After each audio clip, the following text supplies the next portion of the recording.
Meus amigos, que a paz de Jesus permaneça em nossos corações. Hoje nós vamos estudar a carta de Paulo aos Romanos no capítulo 11. É um capítulo importante, é um capítulo que ele vai concluir sobre a salvação parcial e depois a salvação total do judeu, ou melhor, do israelita. Vamos fazer a leitura do capítulo com a nossa amiga Marcelese.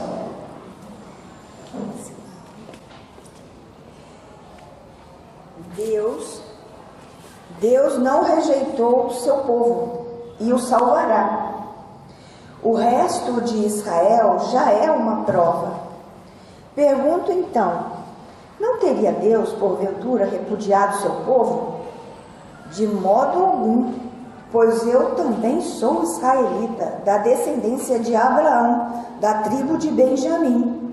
Não repudiou Deus o seu povo, que de antemão conhecera? Ou não sabeis o que diz a Escritura a propósito de Elias, como ele interpela do contra Israel? Senhor, eles mataram teus profetas, arrasaram teus altares. Só fiquei eu e querem tirar-me a vida. Mas que lhe responde o oráculo divino? Reservei para mim 7.000 homens que não dobraram o joelho a Baal. Assim também no tempo atual constituiu-se um resto, segundo a eleição da graça. E se é por graça, não é pela obra, do contrário, a graça não é mais graça. Que concluir? Aquilo a que tanto aspira, Israel não conseguiu. Conseguiram-no, porém, os escolhidos, e os demais ficaram endurecidos, como está escrito: deu-lhes Deus um espírito de torpor, olhos para não verem, ouvidos para não ouvirem, até o dia de hoje. Diz também Davi que sua mesa se transforma em cilada, em armadilha, em motivo de tropeço e justa paga, que seus olhos fiquem escuros para não ver, e faz que ele tenha sempre seu dorso encurvado. Então pergunto, teriam eles tropeçado para cair? De modo algum. Mas da sua queda resultou a salvação dos gentios para lhe excitar o ciúme. E se sua queda reverte em riqueza para o mundo, e o seu esvaziamento riqueza para os gentios, quanto maior fruto não dará a sua totalidade? E a vós, nações, eu digo, enquanto apóstolo das nações, eu honro o meu ministério, na esperança de provocar o ciúme de meu sangue e de salvar alguns deles.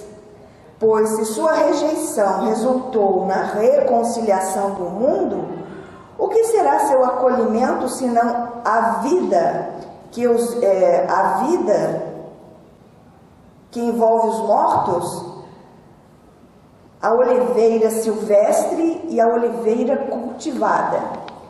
E se as premissas são santas, a massa também o será. E se a raiz é santa, os ramos também o serão. E se alguns dos ramos forem cortados, e tu, oliveira silvestre, foste enxertada entre eles para te beneficiares com eles da seiva da oliveira, não te vanglories contra os ramos. E se te vanglorias, saiba que não és tu que sustenta a raiz, mas a raiz que sustenta a ti. Porém dirás, foram cortados os ramos para que eu fosse enxertado. Muito bem, eles foram cortados pela incredulidade e tu estás firme pela fé. Não te ensorbebeças, não teme, porque se Deus não poupou os ramos naturais, nem a ti poupará. Vê então a bondade e a severidade Deus, a severidade para com os que caíram e a bondade de Deus para comigo, se perseverares na bondade, ao contrário, também tu serás cortada. E eles, se não permanecerem na incredulidade, serão enxertados, pois Deus é capaz de os enxertar novamente. Com efeito, se tu foste cortado da oliveira silvestre por natureza, e contra a natureza, foste enxertado na oliveira cultivada, com maior razão os ramos naturais serão enxertados na oliveira, e a ela pertence a salvação de todo Israel. Não quero que ignoreis, irmãos, este mistério, para que não vos tenhais na conta de sábios. O endurecimento atingiu uma parte de Israel até que chegue à plenitude das nações. E assim todo Israel será salvo, conforme está escrito: de Sião virá o libertador e afastará as impiedades de Jacó. E esta será minha aliança com eles, quando eu tirar os seus pecados. Quanto ao Evangelho, eles são inimigos por vossa causa, mas quanto à eleição, eles são amados por causa de seus pais, porque os dons e o chamado de Deus são sem arrependimento. Com efeito, como vós outrora fostes desobedientes a Deus, e agora obtivestes misericórdia, graças à desobediência deles, assim também eles agora são desobedientes, graças à misericórdia exercida para convosco, a fim de que eles também obtenham misericórdia no tempo presente. Deus encerrou todos na desobediência para a todos fazer misericórdia. Conclusão ínica: o abismo da riqueza, da sabedoria e da ciência de Deus. Como são insondáveis seus juízos, impenetráveis nos seus caminhos. Quem, com efeito, conheceu o pensamento do Senhor? Ou quem se tornou conselheiro? Ou quem primeiro lhe fez o dom para receber em troca? Porque tudo é dele e para ele. A ele glória pelos séculos. Amém. Muito bem. O capítulo 11 é um capítulo longo e de profunda sabedoria. Paulo, ele começa no versículo 1 e versículo 2, e só vamos analisar por enquanto parte do versículo 2, podemos dizer assim, 2a. Então, versículo 1 e versículo 2a, começa fazendo mais uma vez, por didática, uma pergunta: acaso Deus se esqueceu, ou melhor, rejeitou o seu povo? E ele responde, longe de nós isso. Essa colocação, se Deus rejeitou o seu povo, isso está no Salmo, no capítulo 94, versículo 14, e em 1 Samuel, capítulo 12, versículo 22. E Paulo dá um exemplo: de modo nenhum ele rejeitou Israel. Veja o meu caso, eu sou israelita, da descendência de Abraão. Então, quando ele fala que ele é israelita da descendência de Abraão, ele está se referindo ao personagem Israel, que se chamava Jacó. O nome dele era Jacó. Por causa do desentendimento, ou da desinteligência com o anjo, é que ele passou a ser chamado Israel. Como ele gerou as 12 tribos daquela nação, ou melhor, todo o país, ele é chamado, então, esse país de Israel, porque veio desse personagem que é Jacó, que recebeu o apelido, então, de Israel.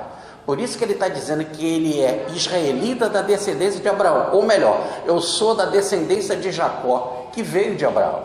É isso que ele está dizendo. Ora, e quando ele fala isso, que ele é israelita, ou melhor, que ele é da descendência de Jacó, neto de Abraão, ele diz assim: porque sou da tribo de Benjamim. Agora ele se posiciona tradicionalmente. Ele vai dizer assim: veja bem, eu sou daquela tribo mais respeitada de todas. A tribo de Benjamim era considerada a tribo mais pura. Quando houve o exílio da Babilônia, e muitos lá tiveram outros casamentos com estrangeiros, os da tribo de Benjamim permaneceram fiéis, ou melhor, puro aos princípios dados pela lei. Isso está no primeiro livro de Reis, no capítulo 7, versículo 21, em Esdra, no capítulo 4, versículo 1 e capítulo 10, versículo 9. Então é como se estivesse dizendo assim, Paulo: eu sou daquela tribo mais pura. E é interessante que quando as 12 tribos de Israel resolveram se dividir, 10 entraram em apostasia, ou melhor, se afastaram, 10 tribos, formando numa divisão do país, naquilo ficou conhecido como Israel, e a outra parte ficou conhecida como Judá, em que se uniu 2 tribos, que foram chamadas as tribos fiéis, a de Benjamim e a tribo de Judá. Jesus vem da tribo de Judá, Paulo vem da tribo de Benjamim. Essas são as tribos mais puras.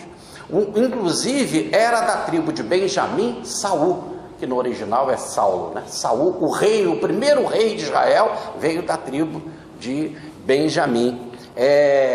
Então é interessante que Paulo está dizendo assim: repare que Deus não rejeitou o seu povo, e uma prova sou eu. Ora, e mais ainda, Jesus era judeu, os apóstolos eram judeus, Maria era judia, José era judeu, e ele, Paulo. E ele, falando que sou da tribo de Benjamim, ele está dizendo assim: repare que o que se tem de considerado mais puro agora, ou de mais tradicional no judaísmo, vamos falar nessa linguagem assim, hoje é cristão. E ele continua assim. Então, Deus rejeitou o seu povo? Não, de forma nenhuma, né? Porque antes de tudo, ele conheceu esse povo. Aí vamos interpretar no original grego melhor essa ideia de antes, ele escolheu os judeus. A palavra é que antes amou os judeus, porque antes tinha familiaridade com os judeus. E isso não bate muito aqui com a gente, porque a gente fala assim: olha, se o próprio Paulo fala, e nesse capítulo, nessa carta aos Romanos, que Deus não faz asepsia de pessoas, se ele não separa pessoas, né? Se ele gosta tanto do gentio como do judeu, do bárbaro como do escravo, do homem como da mulher, por que ele vai amar anteriormente o judaísmo, os israelitas, e não os gentios, por exemplo, né? Por que dessa preferência? Aí nós temos que entrar aqui no que Paulo está dizendo nesse capítulo, da desobediência presente, no momento presente dos judeus. Quando você tem um povo que é rebelde, ou melhor, quando você tem um filho que é rebelde, ou quando você tem um filho que é doente, você dá preferência aparentemente àquele filho. É aparente, não quer dizer que a mamãe e o papai gostam mais do filhinho doente, mas é lógico que entre um filho saudável e um filho doente, ela vai ficar ali cuidando daquele doente, vai ficar perto dele, vai ficar dando todos os cuidados. Mesma coisa um filho rebelde, você tem que estar muito próximo dele, para ele errar o menos possível e você ampará-lo. Então aqui está falando desse mimo, desse cuidado, desse amar com antecedência, desta preocupação com esse espírito de rebeldia. E se você não entender então que Israel é alguém poderoso, alguém sábio, alguém experiente nas coisas religiosas, na época o povo que recebeu todas as oportunidades no campo da revelação espiritual, né? Todas as promessas, inclusive a vinda de Jesus, ora, como um presente extraordinário, e eles são rebeldes assim. E se Deus tem presciência, ou melhor, se ele conhece tudo com antecedência, porque ele é onisciente, ele conhece tudo, e é assim que Paulo vai terminar com uma oração falando dessa riqueza de Deus, dessa sabedoria de Deus e desse conhecimento de Deus. É assim que ele termina esse capítulo. Se é assim, Deus de antemão já sabe da dificuldade daquelas pessoas. Há uma explicação muito bem dada pelo nosso Emmanuel, através do Chico Xavier, no livro A Caminho da Luz, uma indagação no livro A Caminho da Luz, no capítulo sobre Israel, quando ele diz assim: por que o Cristo escolheu para nascer em Israel? Dizem, porque independente de ser uma nação brilhante, homens valorosos são extremamente rebeldes. Através da história, várias vezes demonstrado esse espírito de rebeldia. Os profetas, todos eles, em especial os chamados profetas menores nas Escrituras, como se batiam com relação a esse estado, esse espírito de revolta de Israel, ao ponto de Jesus dizer que a vaidade era tal que não ficaria pedra sobre pedra. Então, diante dessa situação, é que Deus tem que ter um cuidado especial. É lógico que já está no planejamento dele a salvação tanto do judeu como do gentio, mas tudo tem que ter o seu tempo. Ele vai usar, e vocês vão ver nesse capítulo, todas as estratégias possíveis, imagináveis, diante do seu poderio, da sua sabedoria, para resgatar a todos, em especial também o rebelde Israel, né? Ora, então, quando a gente diz que Deus tem esta obrigação de salvar a todos, inclusive Israel, não quer dizer que alguma obra, diz aí o versículo, poderia ser feita por Israel para que Deus fosse devedor dele. Não, Deus se autoimpôs pelo amor para se doar pela graça a Israel e libertá-lo. Isso não quer dizer que se precisa, que Deus está em débito, ou que eles fizeram alguma coisa, ou fizeram algum esforço para merecer isso. Não. Deus ama a todos os filhos e derrama o seu amor para todos e tem no seu planejamento salvar a todos. Agora vamos analisar os versículos 2b, quer dizer, a segunda parte do versículo 2, o versículo 3, o versículo 4 e o versículo 5. Diz Paulo assim: porque está escrito, e convém saber, né? E não ficar nada oculto. O que está escrito? Vamos lá. Isso se encontra no primeiro livro dos Reis, no capítulo 19, versículos de 9 a 18.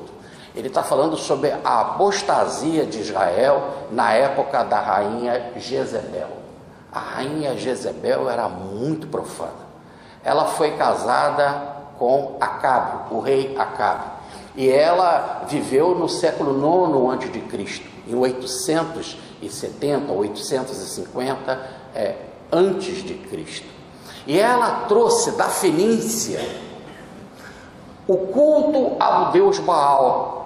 E ela começou a impor o culto de Deus Baal, ao deus Baal. E Israel se esqueceu de Jeová e se curvou para referendar, para homenagear ao deus Baal. E ela, a rainha Jezebel, por ser extremamente dura nas suas atitudes, aqueles que não se curvavam diante do deus Baal, ela mandou perseguir. Então o que acontece? Elias, o grande profeta Elias, fugiu, foi para um alto do monte, e no alto do monte ele ficou lá, escondido. E ele então faz uma prece, mais corretamente, essa evocação é uma espécie de oráculo, tanto que ele recebeu uma resposta do Senhor. Ele faz então, como diz aqui o texto, ele faz uma rogativa ao Senhor e contra Israel, acusando Israel, dizendo assim: Senhor, eles entraram em apostasia e se curvaram a Baal. Olha só, e o que aconteceu nessa época? mataram os profetas. Ele não está falando de profetas passados, aqui eram os profetas daquela época que pertenciam à escola de Elias. Elias era uma escola de profetas muito grande, que tinha muitos colaboradores, entre eles o grande conhecido Eliseu.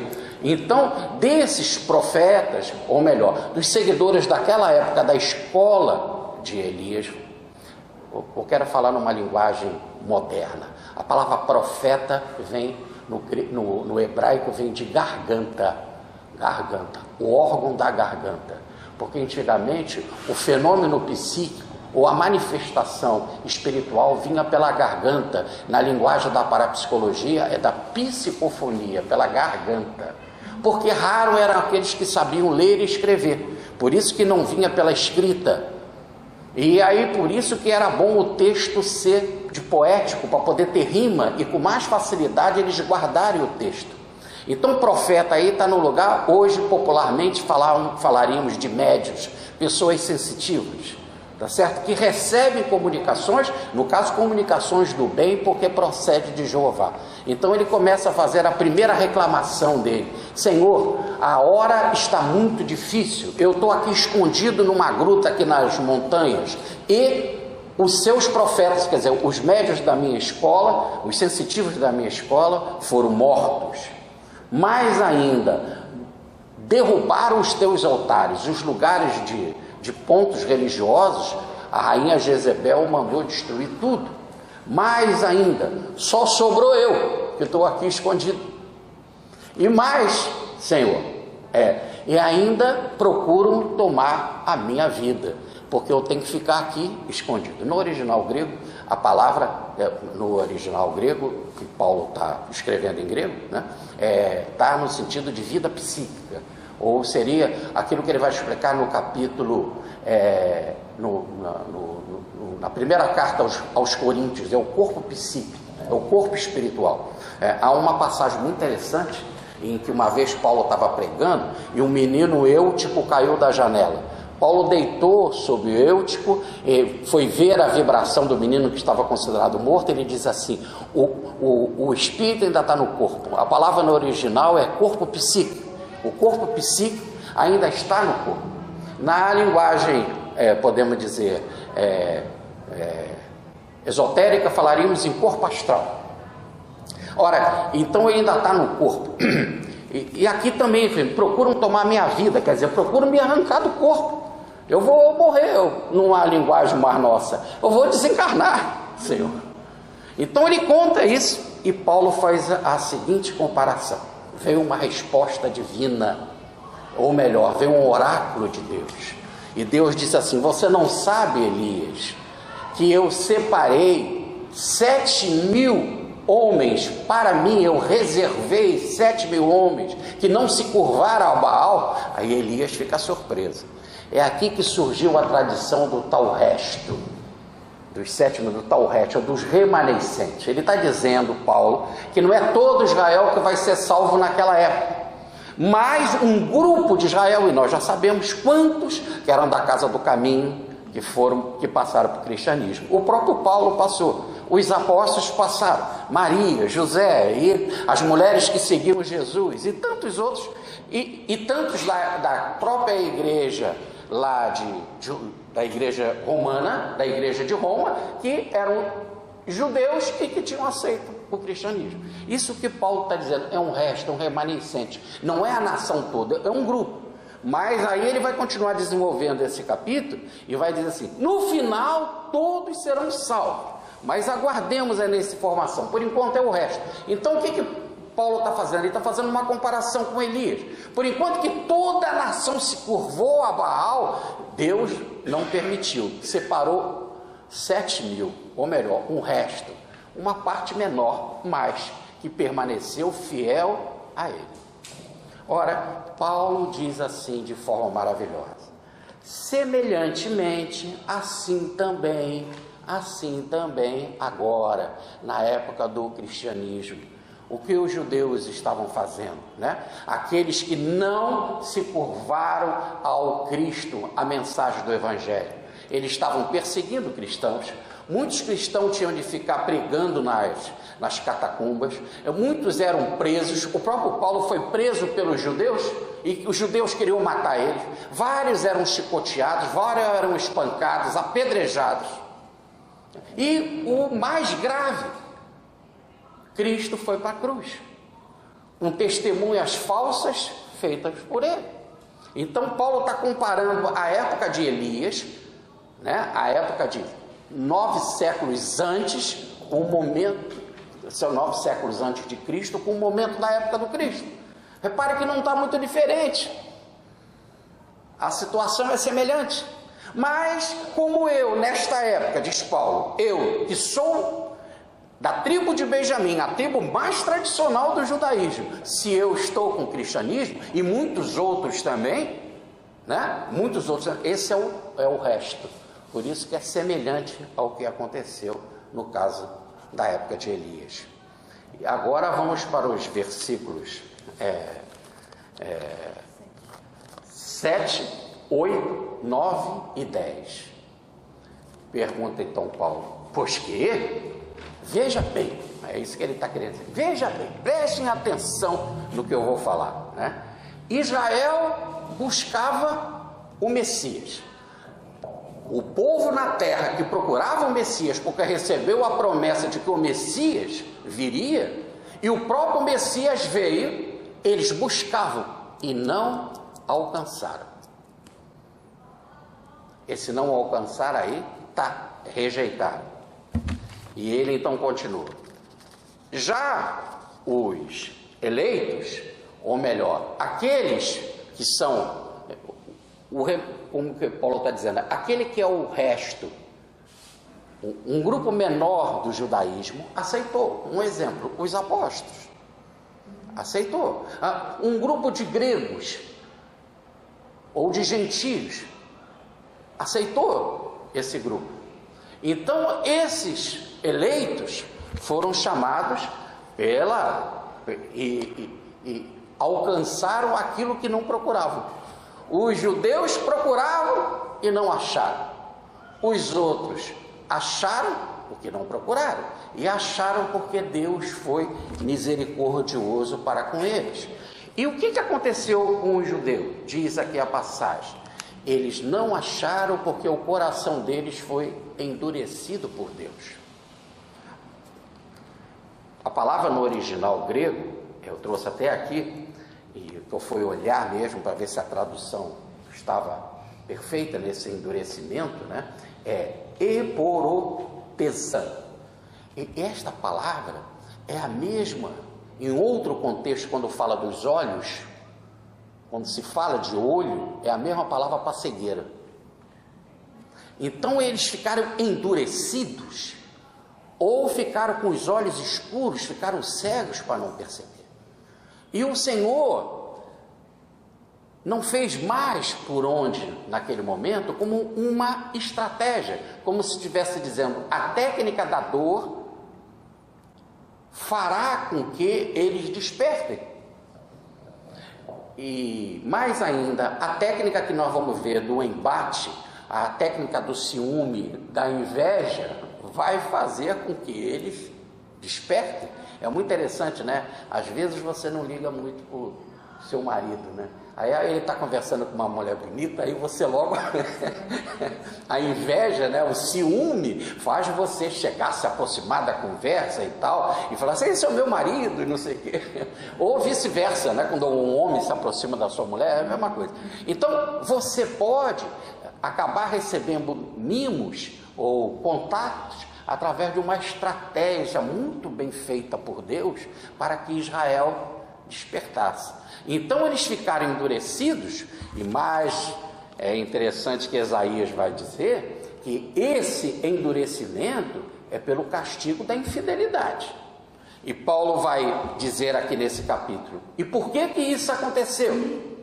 Por que que isso aconteceu? Porque eles eram infiéis, por isso que não alcançaram. Eles tiveram toda a oportunidade através dos séculos. Por muitos séculos eles receberam tudo aquilo que o Senhor podia dar em termos de promessa. Quando a promessa cumpriu, eles ficaram duros e colocaram Cristo na cruz.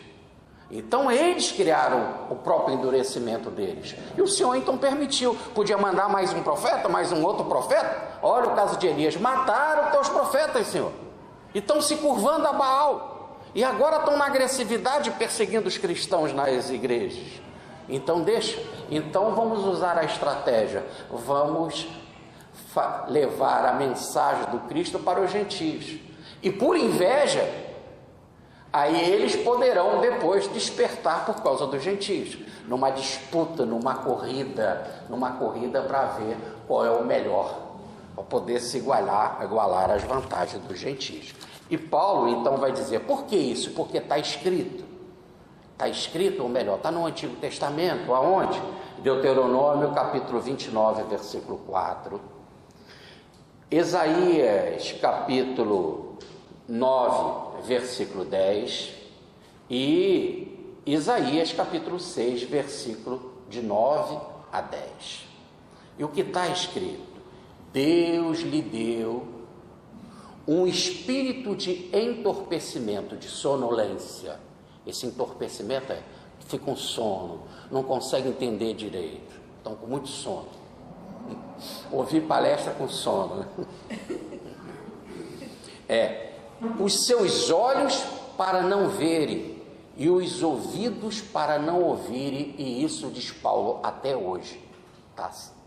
Até hoje lá na época de Paulo. Muito bem. Então, aí a gente fala assim, mas por que Deus dá isso para alguém? Um espírito de sonolência, olhos para não ver e ouvidos para não ouvir. Aliás, mensagem repetida por Jesus. Jesus fala isso também. Mas por quê? Porque quando se faz um planejamento reencarnatório, ou quando se faz um planejamento para a pessoa, vem do lado de lá para o lado de cá, eu já sei como é que é a atitude dela. Ela resiste através de muitos séculos à sua transformação. Agora é só dar aqui para ela condições mais complicadas, de pobreza, de doença, de falta de apoio, de falta de missão, de falta de missionários, de falta de orientação. E aí a pessoa, se vendo só perdida, ela não sabe como caminhar. Aí ela encontra a dor, e encontrando a dor, ela pode despertar. Essa é uma estratégia que está sendo usada. Mas por que Deus está fazendo isso? Porque eles foram infiéis. Porque se eles tiverem aceitado aquilo que eles mesmos buscavam na história, estava tudo resolvido. Eles encontrariam Cristo e eles seriam, podemos dizer assim, o professor para o mundo. Eles que iam levar a mensagem de Jesus. Agora eles estão perseguindo aquilo que eles mesmos buscavam. Então deixa assim, que pela dor vão perceber. Continua Paulo então dizendo, então Deus se utiliza da apostasia, a renúncia dos judeus, que é uma coisa negativa, para realizar uma coisa muito boa, benéfica, que é a salvação dos gentios. Uma coisa benéfica. Os judeus não quiseram, então eu vou tratar dos gentios. Os gentios vão se converter, e essa coisa benéfica, depois de alguma coisa, de alguma outra maneira, nós vamos reverter esse jogo. E ele continua então dizendo, essa palavra entorpecimento, eu quis mostrar aqui, porque ela tem a ver com beliscão. No original é um beliscão grande, ou alguma coisa assim que te fura, uma furadeira assim, sabe? E é que você recebe, imagina você receber um beliscão cósmico, algo, a dor é tão grande que você não vai aguentar, vai ficar entorpecido, ou melhor, vai desmaiar da dor, entendeu? A mesma palavra então usada é uma dor tal que a pessoa vai cair nesse entorpecimento, na anulação da consciência. Por isso que ela não compreende naquele momento, fica em estado de confusão, de delírio, podemos dizer assim. Aí depois é que é usada para sair desse estado a técnica da cura, e aí ela desperta. Muito bem, e ele então dá um exemplo, veja como Davi fala, olha, é o rei Davi, então não é Paulo. Então 1000 anos antes Davi já falava. Isso está no Salmo 69, versículo. Paulo faz uma união de versículos. E o que ele está usando aqui? O Salmo capítulo 69, versículo 23 e 24, o Salmo 35, versículo 8, E o Salmo 28, versículo 4. E o que diz lá o texto? Torne a sua mesa um laço, uma armadilha, um tropeço, uma retribuição justa. Torne a sua mesa um laço, uma armadilha, um tropeço, uma retribuição justa. O que é a mesa? Aí a palavra mesa é aquilo, vamos lá para o Salmo 23. O Senhor é meu pastor, a minha mesa tem muito vinho, o vinho transborda, tem muita comida. Imagina, quando você está numa mesa farta e está numa festa, aí mesa está no sentido de festa, de luxúria, de uma recepção. Você está lá, é tanta guloseima, é tanta coisa que você está envolvido, que você acaba não se preocupando com a proteção, fica descuidado com a proteção do ambiente. E por enquanto que você está ali, comendo, bebendo, se distraindo com os amigos, você descuida da segurança. E vem um inimigo poderoso e entra. E quando o inimigo poderoso entra, ele te pega. Porque você não estava vigilante. Olha como diz, a vigilância. Aí ele te pega. Então, por que ele te pegou? Porque você não cuidou da sua segurança, da sua proteção. E aí o que acontece? Aquilo que estava muito bom, que era a mesa, que era a festa, vai ser armadilha para você. Como a armadilha que pega um pássaro, né? Um laço que pega um animal, né? Como um tropeço, uma pedra que você cai. Então, aqui e diz ele, é uma retribuição ajustada, justa ao seu comportamento. Não se cuidou, não se preveniu, vem a resposta. É isso que ele está dizendo então com relação a Israel. O que é esse endurecimento? O endurecimento é porque eles mesmos não se cuidaram. Então não é porque Deus fez assim. Eles receberam todas as oportunidades, não cuidaram, deixaram os flancos abertos, vem um inimigo e pega eles. Agora quem vai ser o inimigo aqui? No caso é o gentio, que vai ser um inimigo muito bom, porque o inimigo vai se converter ao cristianismo, eles vão ter ciúme, vão para o embate e vão acabar depois, no futuro, diz Paulo, recebendo o cristianismo. Então, ele explica aqui, né? Os seus olhos ficaram escuros, não conseguiram ver, né? E ficaram com as costas curvadas. E é interessante quando você está com as costas curvadas, que o peso da carga é muito grande, você só olha para baixo, você não tem uma visão geral, uma visão de conjunto, perder a visão de síntese, perder a visão intuitiva, já não compreende nem mais as escrituras dele para eles caminharem. E eles estão com essas costas, elas são pesadas porque eles estão carregando demais os seus erros. E o maior erro, o da infidelidade, porque abandonaram a própria mensagem do seu Senhor. Ficaram cegos com isso. E cada vez vão ficando mais cegos, mais entorpecidos. Muito bem. Vamos agora para o versículo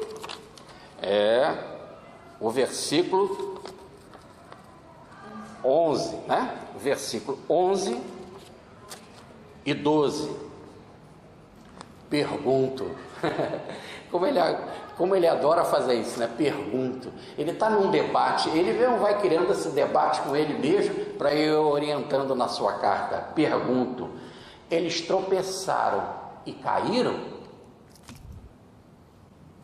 Imagina você vem andando e você tropeça numa pedra e começa assim a se preparar para levar um tombo, mas você consegue se equilibrar e não cair. É isso que Paulo está dizendo. Os judeus tropeçaram, mas ainda não caíram. Ou aí no sentido de cair, no sentido de ser destruído. Paulo então está começando a preparar a teologia da salvação dos judeus. Tropeçaram, mas não caíram. Tão bambos, tão assim, ainda desequilibrados no ar, tá certo? Mas Deus, e ele vai mostrar nesse capítulo, tem o poder para reverter o quadro. Então eles tropeçaram e caíram? O próprio Paulo responde: de modo algum, de modo algum. Antes estava no programa, isso mesmo, que eles iam passar por essa dificuldade. Quer dizer, o Senhor já sabia de antemão que povo era aquele. Entre o povo religioso mais rebelde, diz Emmanuel no livro A Caminho da Luz, dos que vieram de Capela, Os judeus. Então, na previsão do planejamento do que iria acontecer com eles, já estava claro esta rebelião. Então, já estava no programa, não pegaram, podemos dizer, o plano espiritual de surpresa. Não pegaram o plano espiritual sem informação. Já que é assim, vamos cuidar da salvação dos gentios. E diz Paulo, o que vai acontecer se eu salvar os gentios? Vai incitar a emulação deles. Ou melhor, vai incitar a competição deles. Eles, no mínimo, vão querer se igualar aos gentios. E nesta competição, como tivesse dizendo assim, é uma competição saudável. Porque você sai da apatia. Quando você começar a pensar assim, mas por que os outros estão nesse estado de saúde e de felicidade? Por que não encontrarmos também? Né? Muito bem, esse sentimento, então, é um sentimento de competição que vem de inveja, de ciúme, e é ótimo, vão despertar. Ora, então diz Paulo, no versículo 12, então tropeçaram?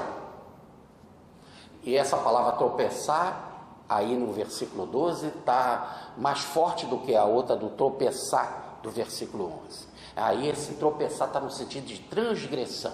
Nós já vimos que transgressão é o motivo da queda. É quando você rompe a linha, lembra? Nós falávamos aqui da linha.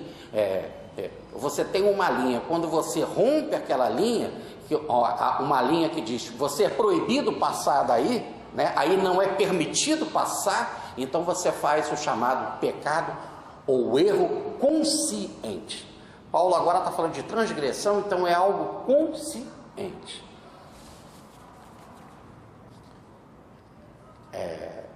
E ele fala, essa transgressão então fez com que Israel diminuísse.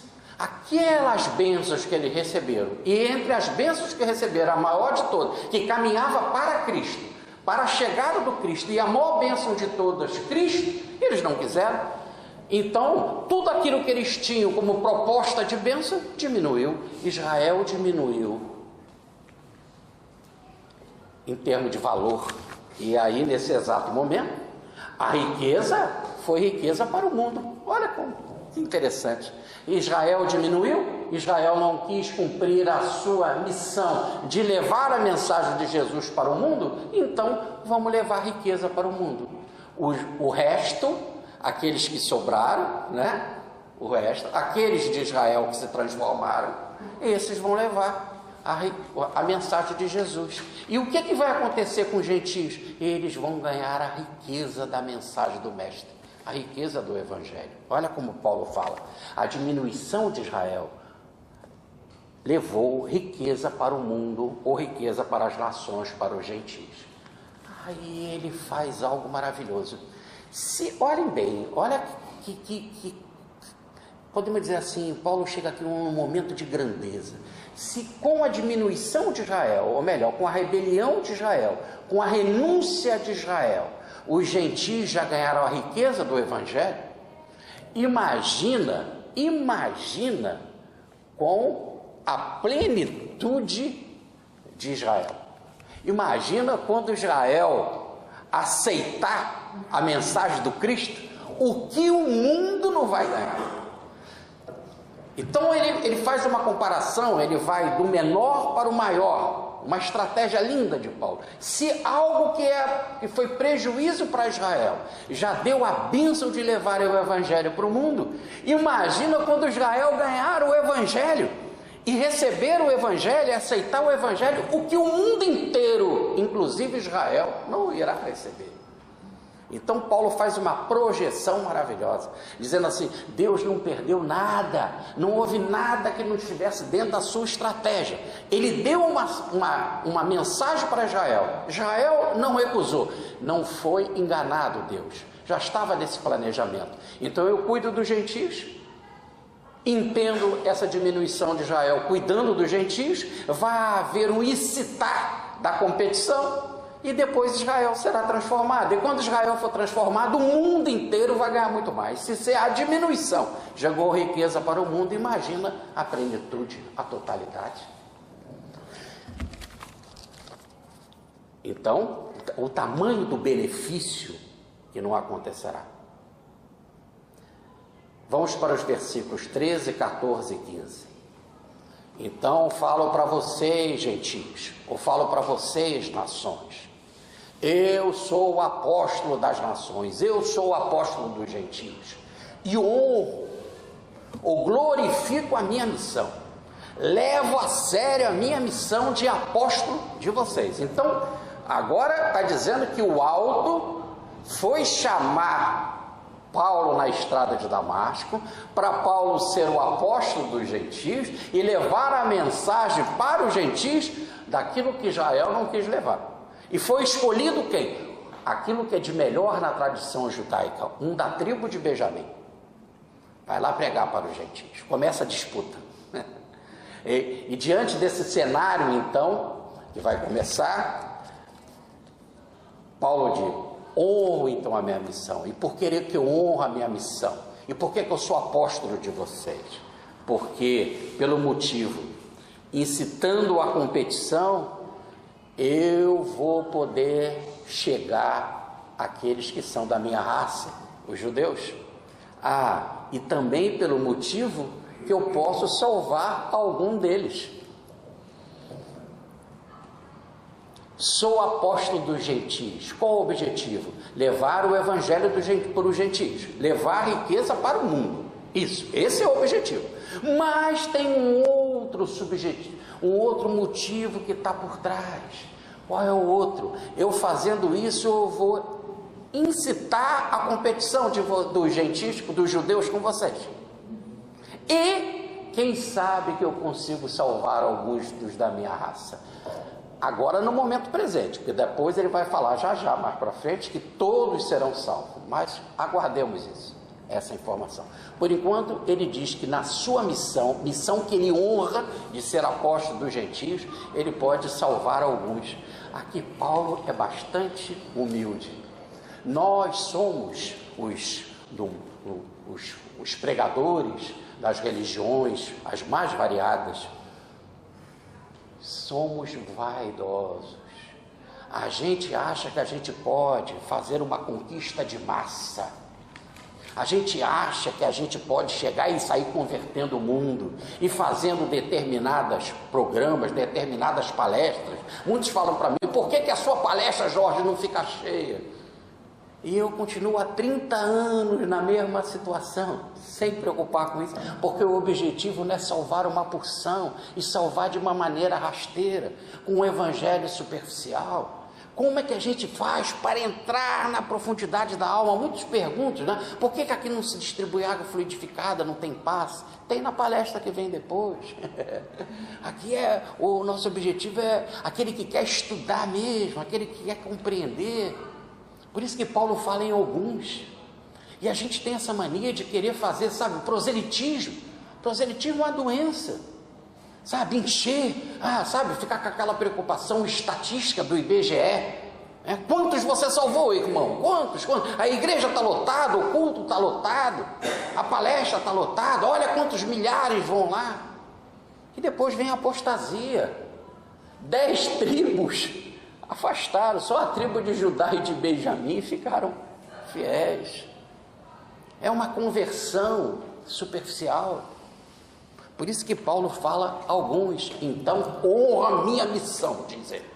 Vou pregar a vocês, vou para levar a maior riqueza para o mundo, que é o evangelho, para os gentios, mas há algo que está por trás. Isso vai gerar uma competição com da minha raça. Então também tem um motivo aí. E o segundo motivo, quem sabe que eu consigo fisgar alguns. Bonito, né? E humilde. Agora, se Paulo só consegue alguns, somos nós que vamos transformar milhares? Tudo bem? Oxalá convertemos a nós mesmos, só nós. Se ele fizer com a gente mesmo, já está muito bom, tá certo? Se fizer com mais um, então, muito bem, tá? E isso não quer dizer que nós devemos desanimar. O nosso objetivo aqui é falar para o mundo inteiro, o planeta inteiro, sem exceção, inclusive encarnados e desencarnados. Mas, tá certo? Vamos fazer o que a gente pode no nosso alcance. Ora, continua ele, então a rejeição fez a reconciliação do mundo. Os judeus rejeitaram, o mundo dos gentios foi reconciliado com Deus. Aquele mundo que não era chamado de povo, de meu Deus, foi reconciliado. E a admissão pela conversão dos judeus e desse pequeno grupo, desse resto dos judeus, vão ter a vida para os mortos. Aqui os teólogos se batem e querem dizer o que é isso, né? Essa vida para os mortos. A mensagem do Evangelho é simples assim, ó, é muito simples. A mensagem do Evangelho é vida para aqueles que estavam mortos. Os gentios não tinham a mensagem do Evangelho, estavam mortos. Os judeus rebeldes estão mortos, mas aqueles que recebem o Evangelho ressuscitam. É vida, deixa de ser morto. Olha quando um jovem se aproxima de Jesus e pergunta: Senhor, o que eu faço para entrar no reino de Deus? E Jesus disse: ama a Deus sobre todas as coisas e o próximo a ti mesmo, faz isso e viverás. Mas ele não era um jovem, ele não estava vivo, ele não estava ali diante de Jesus perguntando. Se ele estava perguntando, ele estava vivo. É que viver para Jesus não é estar na carne nem fora da carne. Viver para Jesus é amar. Se você ama, está vivo. Não importa de que lado que você se encontra, do lado de cá ou do lado de lá. Se você ama, está vivo. Se você não ama, está morto. O Evangelho, diz ele, aqueles que rejeitaram, esses, pela rejeição eu reconciliei o mundo. E o que o mundo ganhou com isso? Ganhou vida. Deixaram de ser mortos e passaram a ser vivos. Agora, que vida é essa que Deus propõe? É a vida em si mesmo, é a vida plena. Diz Jesus: vim para que tivesses vida em plenitude, vida em abundância. O que é esta riqueza que o mundo ganhou? Essa reconciliação. É a oportunidade de ser herdeiro de Deus, é a oportunidade de ser filho de Deus em vivência. É a oportunidade de ser co-herdeiro em Cristo. É a oportunidade, como vimos no capítulo 8 da carta aos Romanos, de sermos transformados à imagem e semelhança de Jesus ou de Cristo. Então, essa é a grande vida que ele veio nos trazer. E aí deixamos de ser realmente mortos. Então não tem nada errado, é o que Paulo está dizendo aqui. Está tudo correto dentro do planejamento divino. E ele fala, então, no versículos 16 e 17, ele dá duas metáforas. Ele diz assim, sobre as premissas: se as premissas são santas, a massa é santa. Se a raiz é santa, o ramo são santos. O ramo é santo. Então vamos lá, se a premissa é santa, a massa é santa. Se a raiz é santa, o ramo é santo. Ele usa de duas metáforas. Vamos para a primeira metáfora, que é a metáfora das primícias e das massas. Em Israel tinha lá a cobrança dos dízimos e a necessidade de você fazer oferendas para tudo aquilo que você produzia. Tudo pertencia ao Senhor. Até quando Jesus nasceu, Maria teve de ir lá no templo e pagar 5 ciclos de prata para resgatar o menino. Porque se ele fosse da tribo de Levi, Maria e José, porque se ele fosse da tribo de Levi, ele seria da linha do sacerdotal, ele seria sacerdote. Mas como ele era da tribo de Judá, e como ele era o primogênito, se ele é a primícia, ele pertencia a Deus. Para tirá-lo do templo, tinha de ser resgatado. É muita regra, são muitas leis. Agora, observe, o que é a primícia e as massas? Está lá, vamos resgatar, está no livro de Números, no capítulo 15, versículos 19 e 20. Você faz uma massa lá, uma massa de um bolo, ou a massa de um pão, por exemplo. Depois você faz a massa de um pão, você tinha de levar as primícias, uma parte para a oferta. Aí você daquela massa toda, ela não estava purificada, ela não estava abençoada. Você fez um bolo, fez um pão lá, ele não está abençoado. Então pegava-se uma parte e levava ao templo para doação. E lá seria assado e ficaria, evidentemente, para o sacerdote. Tudo bem? E aí, quando aquela primícia, aquela porção que você levou, fosse abençoada na oferta que você fazia, o resto da massa que ficou na sua casa seria abençoado. Então Paulo está dizendo, vamos voltar para o judaísmo, que só uma porçãozinha de Israel, uma primícia da grande massa, foi salva para Cristo. Mas essa pouquinho salva é que nem do bolo, vai fazer com que todo o resto venha a ser santo também. É só aguardar, tudo bem? É só aguardar, o resto vai ficar santo também. Porque se a primícia é santa, a massa toda vai ser santa. Se um resto de Israel foi salvo, como Paulo e os apóstolos, tá certo? A massa toda de Israel também será salva. Aí é bacana, né? Quando a gente lê com calma e vendo essas coisas nas escrituras, né? Paulo é um gênio. Então ele começa assim. Então, vamos para o segundo exemplo. Se a raiz é santa, o ramo é santo. Aí ele fala assim: se a oliveira natural, aquela que é cultivada, aquela que é doméstica, ou melhor, aquela que está lá para produzir o azeite, se esta oliveira natural, alguns galhos quebraram, alguns galhos que quebraram foram aqueles judeus que resistiram e que não quiseram seguir o Senhor. Mas a oliveira está lá. E a oliveira, como símbolo de Israel, está lá no livro de Jeremias, no capítulo 11, versículo 16. Israel é uma oliveira verde, que tem excelentes frutos ou excelentes azeitonas. Em Oséias, no capítulo 14, versículo 6, diz assim: porque a oliveira, que é o símbolo de Israel, tem esplendorosos ramos, e o aroma da oliveira e dos frutos da oliveira é como a fragrância do Líbano.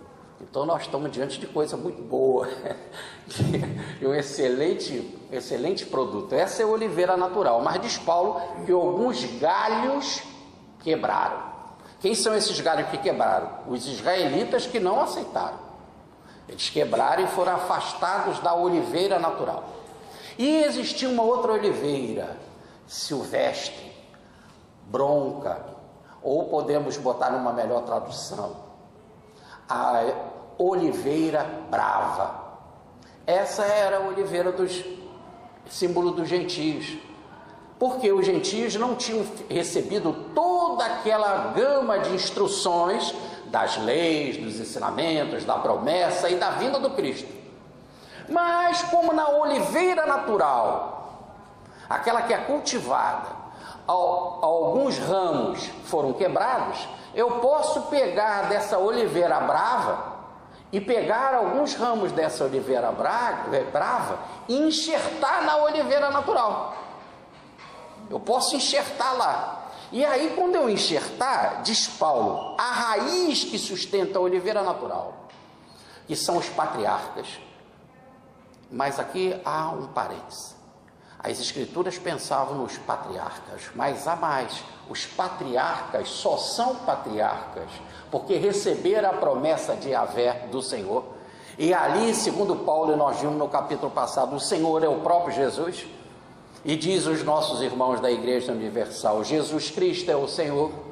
Então este mesmo Senhor foi quem valorizou os patriarcas e deu a promessa aos patriarcas, e deu tudo para os patriarcas. Então no fundo, a raiz, mais do que os patriarcas, a raiz é Cristo, a raiz é o Senhor, a raiz é Deus. E a seiva da raiz segue pela oliveira, e essa seiva, a seiva crística, a energia crística, será levada por toda a oliveira que é Israel, vai fluir por ela. O verdadeiro Israel, Agora, veja, se ali nessa oliveira foram enxertados alguns ramos da oliveira brava, essa oliveira brava vai deixar de ser brava e vai produzir frutos. E como a seiva é boa, a raiz é boa, vai produzir frutos bons. Só que aqui há um erro histórico. Mais do que histórico, há um erro científico, um erro da natureza. É impossível, é contra a natureza eu fazer um enxerto de uma oliveira brava numa oliveira domesticada. Quando a gente faz assim, aqueles ramos da oliveira brava não dá frutos. É assim na terra. E Paulo dá esse exemplo, e esse exemplo está errado. Então ele faz uma comparação impossível diante da natureza. Só que nós estamos no versículo 17, e no versículo 24 ele vai voltar a esse tema, e lá no versículo 24 ele vai dizer assim: isso é contra a natureza. Romanos 11, 24, é contra a natureza. Então ele sabia, ele fez de propósito. Ele está dizendo que na natureza é assim. Como que é na natureza? Eu tenho uma oliveira doméstica, bem cuidada, pego o ramo de uma oliveira brava e coloco lá, faço a enxertia, não vai nascer nada. Assim é aqui na natureza. Mas na natureza divina, em que Cristo é raiz, em que a seiva é Cristo, é o meu sangue, o sangue da nova e eterna aliança, como ele fala, né? A vibração cristônica, aí é diferente. Deus tem poder. Para Deus, é como se Paulo estivesse dizendo assim: para Deus nada é impossível. Já ele vai falar, porque Deus é poderoso. Ele vai romper aquilo que é o normal na natureza e fazer com que os gentios também tenham frutos maravilhosos e ficar todos na mesma oliveira abençoada, todos, gentios e judeus, todos juntos. Por enquanto só uma parte do judaísmo ficou, mas daqui a pouco ele vai falar que é de todos, ele vai entrar nesse tema e vai falar do poder de Deus. Mas por enquanto guardemos essa informação. Então, aquilo que é antinatural, não é. Vai acontecer isso. E o que é a oliveira verdadeira, natural, domesticada? São os filhos da carne? O resto não é filho da carne, o resto é filho da fé. Se é filho da fé, foi dado pela graça, e não por obras. Se foi dado pela graça, senão a graça deixaria de ser graça, é da bondade divina. É Deus que é assim, que é misericordioso. E se Ele é misericordioso, Ele quer. E se Ele quer, como não irá acontecer? E aí nós temos um exemplo muito interessante, que eu vou citar aqui, está no Talmud, chamado Babi Menachot, na folha 53, parágrafo 2, que diz assim: o rabino Josué ben Levi: a oliveira, nem no sol nem na chuva as suas folhas caem. Assim também Israel não vai cessar ou acabar nunca. É a imagem que ele faz. Se na oliveira as folhas não caem nem na chuva nem no sol, e se a oliveira é símbolo de Israel, então Israel não vai acabar nunca. Aí também vem um outro rabino, que é o rabino Joshamon. Ele diz assim: a oliveira não perde o seu azeite, porque já podia ali ficar pincando dos frutos o azeite. Ela não perde. Para você ter azeite só pegando as oliveiras e botando na prensa. Quando eu fui a Cafarnaum, eu vi uma prensa da época em pedra. Você viu também? Legal, né? Então é uma prensa, uma pedra muito pesada para poder esmagar as azeitonas. As azeitonas só quando passam pela prensa, diz o Rabi, dão azeite. Ele vai dizer assim: se a oliveira é símbolo de Israel, Israel também só no castigo produz coisa boa. Reparem que são eles mesmos que interpretam da dificuldade da rebeldia deles. E nós estamos usando o exemplo e demos a citação completa para a gente entender bem essa passagem, né? Mas podemos dizer assim que todos serão salvos, porque Paulo está pegando os gentios e enxertando na oliveira da fé, na oliveira da graça, na oliveira natural. Ora, vamos agora para os versículos 18, 19, 20, 21 e 22. Então ele diz assim, e aí ele está falando de algo real, olha como que é triste. Os gentios não iam receber o evangelho naquele momento. Quem recebeu o evangelho eram os gentios. Os gentios não aceitaram o evangelho. Os judeus é que iam receber primeiro. E os judeus não aceitaram. Aí foi constituído o apóstolo Paulo como apóstolo das gentes, e outros apóstolos também, como Pedro e tal, foram pregar para os gentios. E os gentios ganharam o evangelho.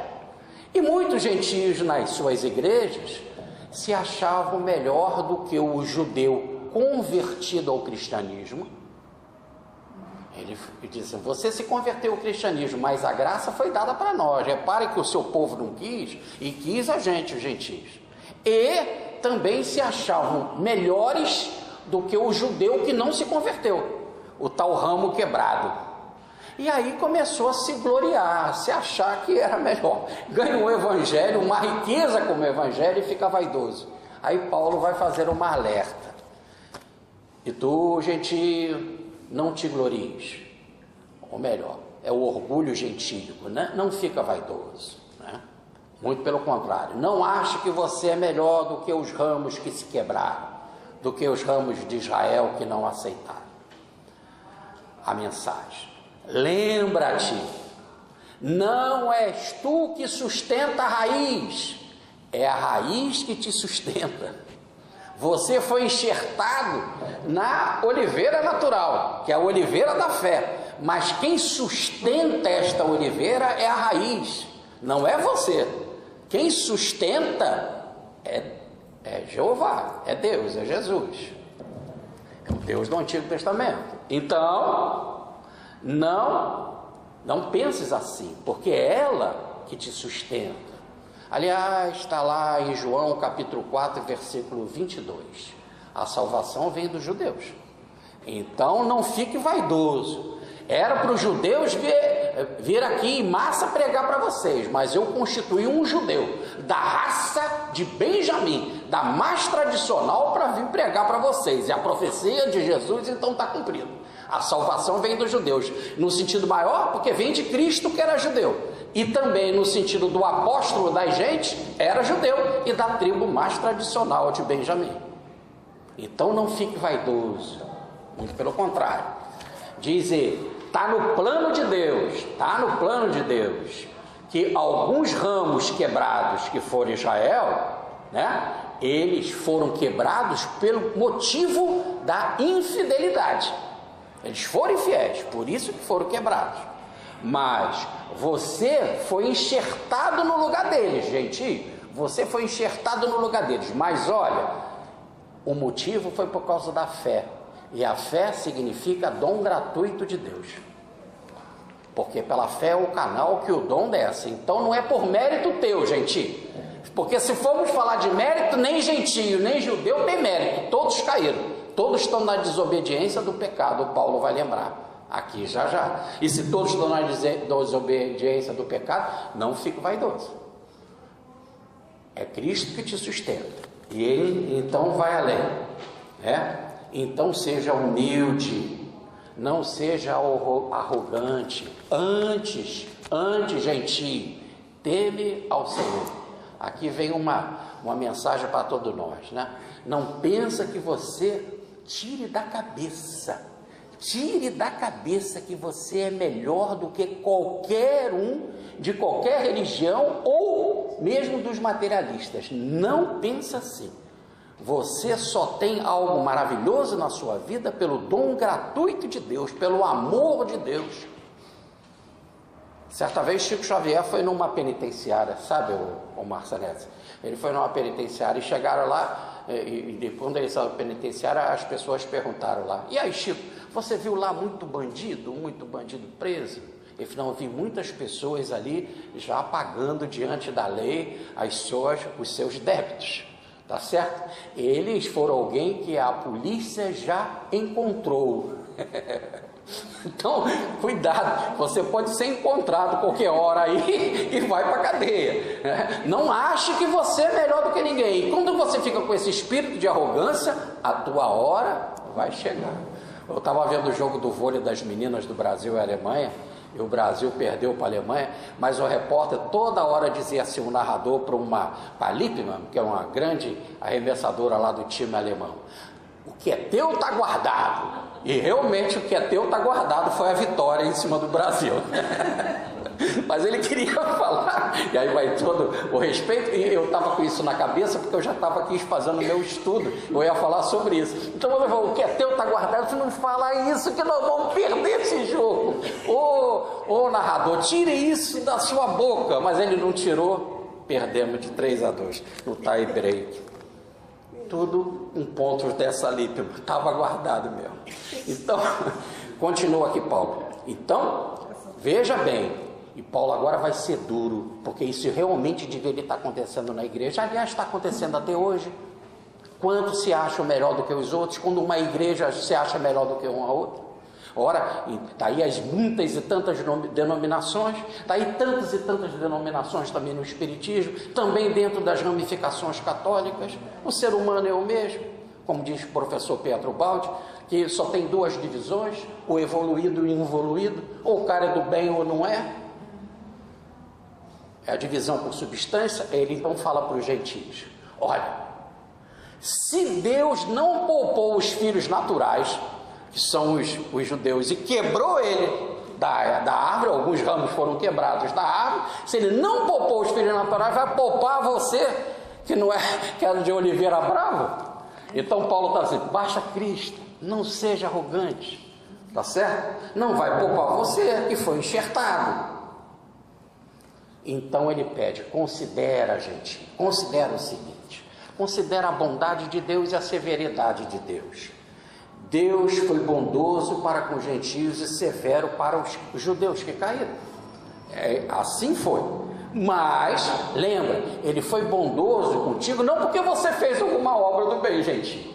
Ele foi bondoso por causa da misericórdia dele. E por causa da misericórdia, ele derramou bondade para você. Cuidado, você pode ser cortado também. Aí Paulo termina, cuidado, você pode ser cortado também.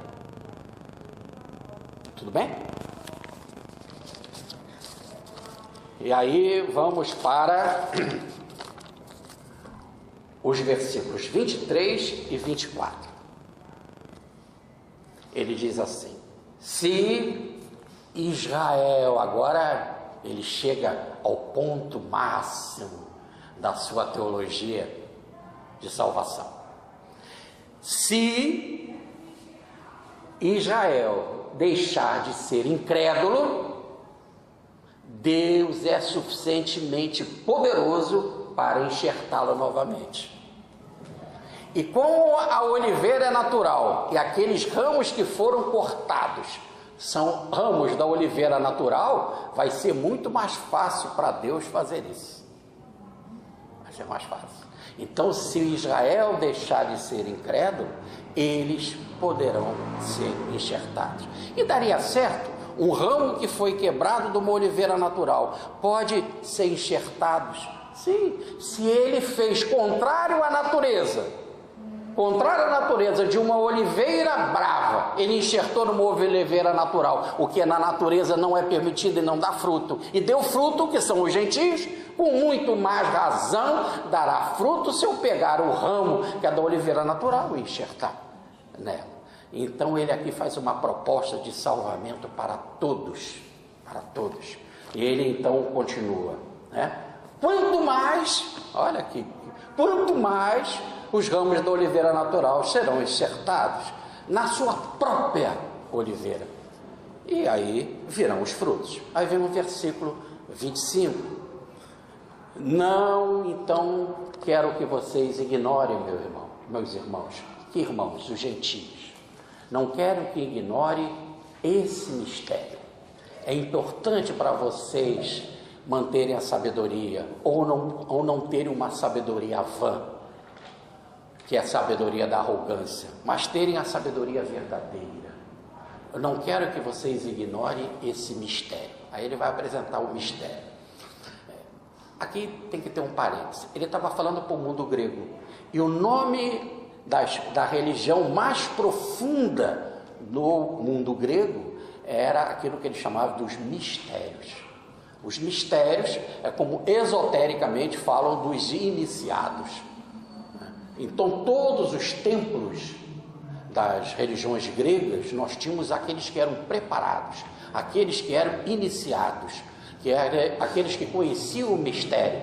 Os que não conheciam o mistério ficavam do lado de fora da religião, ou do lado externo da religião. Eles eram os profanos. A palavra profano quer dizer por lado de fora, afastado do segredo. Ou quando eu digo por lado de fora, é por lado de fora do segredo em si. Tá certo? Pode até estar vestido de sacerdote, mas não entender se é profano, porque não conhece o mistério. Paulo então usa de uma linguagem mais esotérica, podemos dizer assim, esotérica com S, no sentido de algo profundo espiritual, não esotérico com X no sentido de superficial. Daí a diferença das duas palavras. Ele pega algo que é por dentro dos segredos da religião que eles tinham e diz assim: quero que vocês saibam desse grande mistério. E qual é?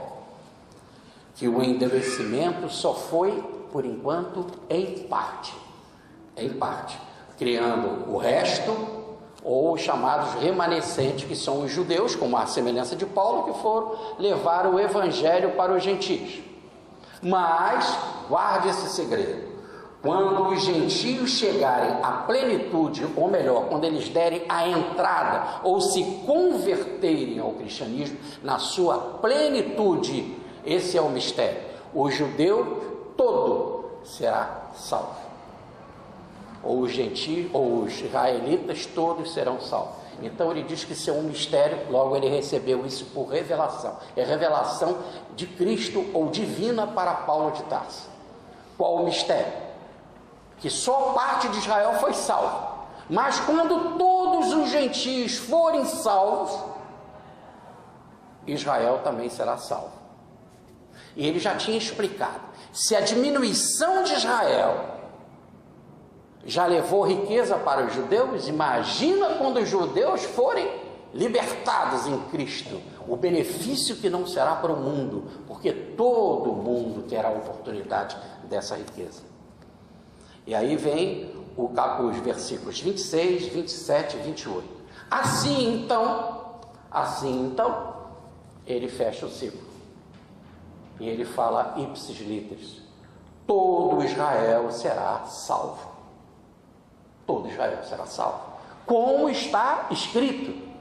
E aí eu vou trazer aqui os versículos, todos os principais, que falam que Israel como um todo será salvo. Isaías capítulo 59, versículos 20 e 21. Salmo capítulo 13, versículo 7. Salmo capítulo 52, versículo 7. E Isaías capítulo 27, versículo 9.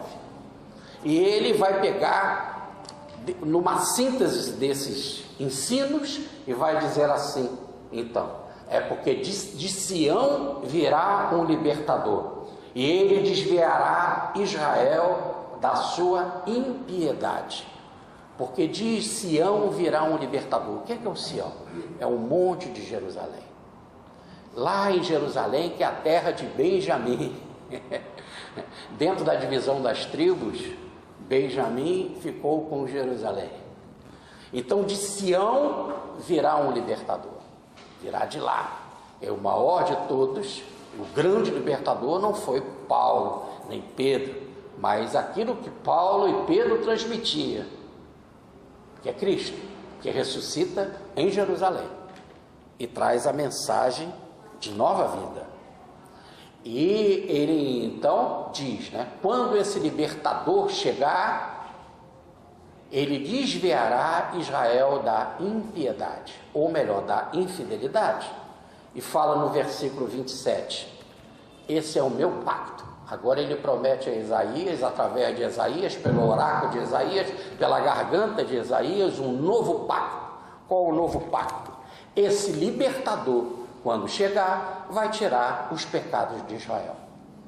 Então, Israel sem infidelidade, sem pecado, Israel passa a ser algo santo e passa a ser enxertado outra vez na árvore, na oliveira natural, e recebe a seiva crística, ou melhor, a salvação. Hoje a coisa não é assim, diz Paulo. Hoje, quanto ao evangelho, eles são inimigos, mas quanto à eleição que foi feita antes do mundo ser criado, na eleição da presciência divina, são amados por causa dos pais, ou melhor, por causa dos patriarcas. Hoje eles ainda são inimigos da cruz do Cristo. É uma outra passagem que Paulo tem um versículo lindíssimo. São inimigos da cruz do Cristo. Por ora são inimigos do evangelho, diz aí nessa passagem, mas são amados. Mesmo sendo inimigos, olha como Paulo fala lá nos capítulos 7, no capítulo 8, são inimigos, mas eu doei Cristo para eles, de presente, para eles e para toda a humanidade. Então, são amados por causa dos pais, dos patriarcas, ou melhor, não porque os outros não serão amados, são só os patriarcas, não, é por causa do que ele fez com os patriarcas. Por isso que está se falando de algo maior, que é a raiz, que é o próprio Senhor, é o próprio Yahvé e não os patriarcas. Ele não está falando que são os patriarcas, não é Abraão que nos salva, não é Jacó que nos salva, não é Isaac que nos salva, e sim por causa da promessa que foi feita aos patriarcas, e a promessa foi dada por ele, pelo Senhor, é a palavra do Senhor, é a ação do Senhor, é a mensagem do Senhor, que não pode falhar, que não pode voltar atrás. Então, se eles são amados, os judeus, ele está dizendo, então se são amados na eleição, aqui nós temos que fazer um parênteses. Tire da tua cabeça, para você não ficar mal diante da sua consciência, diante de Cristo, diante de Deus, o antissemitismo. Uma frase como essa não tem razão um cristão ser antissemita. Se eles são amados, se Deus ama, que autoridade que você tem para perseguir alguém? Que autoridade que você tem para dizer que eles são do mal ou qualquer coisa assim? Aliás, eu já lembrava isso na palestra passada e fiz questão de fazer essa ressalva. São amados, e como nós ganhamos também a bênção de sermos enxertados, e não devemos nos vangloriar, porque da mesma forma que eles foram cortados, nós podemos também ser. E não temos mérito nenhum, só ganhamos a bênção do Evangelho, não por obras nossas, mas por causa da misericórdia divina, e também para incitar a disputa, a emulação, e quem sabe, salvá-los. Ora, então, diz Paulo, os dons de Deus e o chamamento de Deus, ou a vocação de Deus, o chamamento e os dons de Deus, aquilo que ele doou, não podem ser revogados, não vai voltar atrás, Deus não vai errar nisso. Se ele prometeu aos pais que os judeus serão salvos, Israel será salvo, Israel será salvo. Mas primeiro, já que eles rejeitaram, primeiro vem só o resto e os gentios. Quando os gentios chegar à plenitude, nós, pela essa emulação, por excitar essa emulação, os judeus virão juntos. Mas virão, porque todo Israel, versículo 26, será salvo. Então ele fala para os gentios, olha gentio, no passado você era desobediente. Agora nós vamos estudar os versículos 30, 31 e 32. E ele fala assim, olha gentios, no passado vocês eram desobedientes, e no presente receberam a misericórdia divina por causa da desobediência de Israel. Olhe bem gentios, vocês eram desobedientes. Os judeus foram desobedientes, e Deus foi misericordioso com vocês, levando o evangelho para vocês. Ele só inverteu as coisas num determinado momento da história, e isso estava no planejamento dele. Mas, diz aqui, o judeu no presente é desobediente, mas no futuro porque pela mesma misericórdia que foi dada aos gentios, Deus vai se derramar em misericórdia para eles. Então, também eles não merecem, porque são desobedientes. Você também era desobediente, não merece, mas a misericórdia de Deus não chegou para vocês, a misericórdia de Deus vai chegar para os gentios. Logo, o que funciona é a misericórdia divina, é o presente divino, que se chama graça. E o maior presente, o grande presente, Cristo. Logo, Deus botou todos debaixo da desobediência. Quando diz que Deus botou, é a regra. Não caíram, não desobedeceram, não cumpriram a lei da vida de não comer do fruto da árvore proibida? Sim. Então foram expulsos. Sendo expulsos, caíram na desobediência. E se são desobedientes todos, gentios e judeus, não há diferença.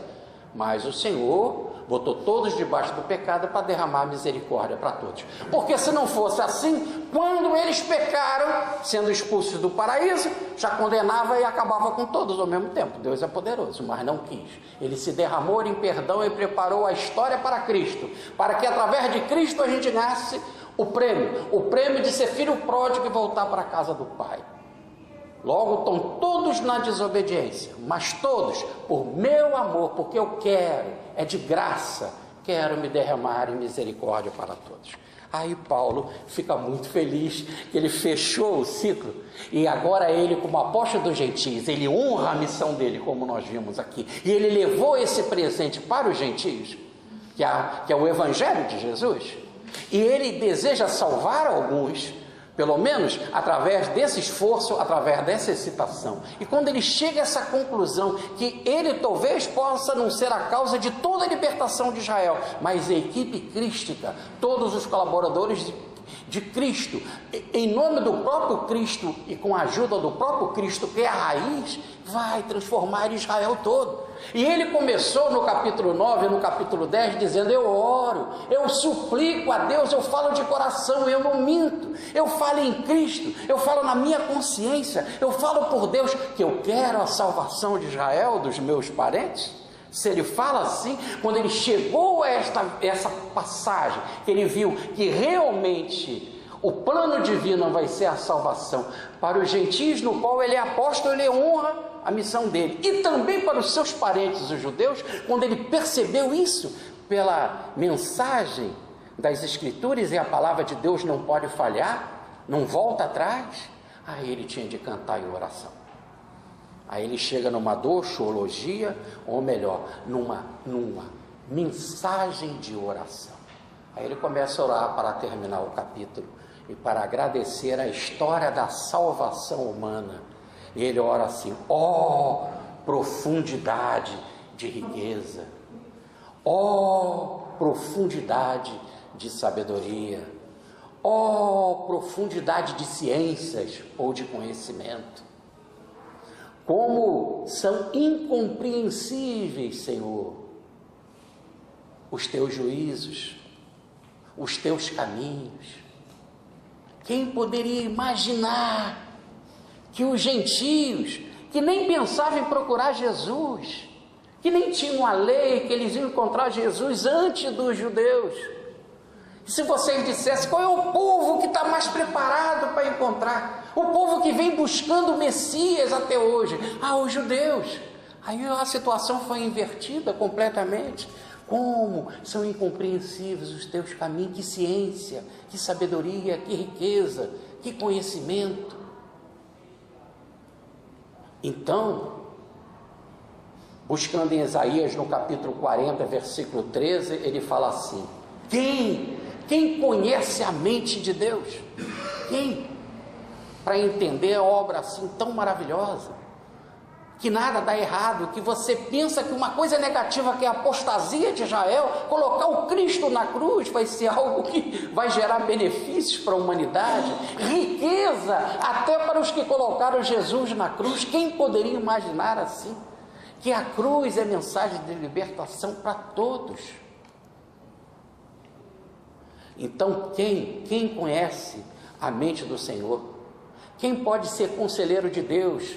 Dizer, faz isso, faz aquilo, faz isso, faz aquilo. Quem pode ser conselheiro de Deus? A gente adora ser conselheiro de Deus, né? A gente diz, Senhor, por que tu fez isso? Por que tu fez aquilo? Por que tu fez aquilo outro? Até nas nossas orações, Senhor, me dá isso, me dá aquilo outro.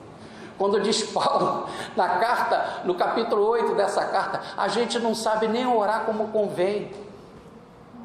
E Deus é que ora por nós para saber bem o que a gente está precisando para dar aquilo que a gente precisa. Então quem pode ser conselheiro de Deus? Diz Paulo, impossível. Então ele fecha assim. Então, quem deu primeiro a ele para receber retribuição? Deus em dívida? Eu dei alguma coisa para Deus, agora ele tem que me retribuir. Isso está em Jó, no capítulo 41, versículo 11. Paulo vai buscar lá em Jó. Quem pode ter dado alguma coisa para Deus e agora Deus vai ter que retribuir? Impossível. Aí ele conclui a sua oração dizendo assim: olha, então, tudo é dele, tudo é por meio dele, e tudo é para ele. Se tudo é dele, ele é a fonte. Se tudo é por meio dele, ele é o meio, é a ação, é o verbo, é a ação. E se tudo é para ele, ele é o alvo, tudo é para ele. Então ele é a fonte, o meio e o alvo. Por isso, se tudo veio dele, se tudo foi feito para ele e tudo é para ele, volta para ele, então glórias a ele. E ele termina com a palavra amém, verdade.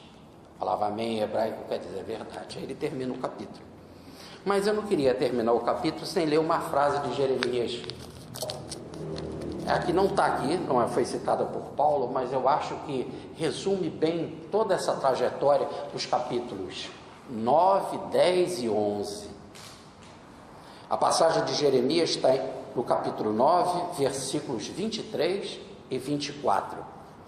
Diz assim: diz o Senhor através do profeta Jeremias: não te glories, ó sábio, na sua sabedoria, nem o forte na sua força, nem o rico nas suas riquezas, mas o que se gloriar, glorie nisto, em me conhecer e saber que eu sou o Senhor, e faço misericórdia, juízo e justiça na terra, porque dessas coisas me agrado, diz o Senhor. Muita paz, fica com Deus.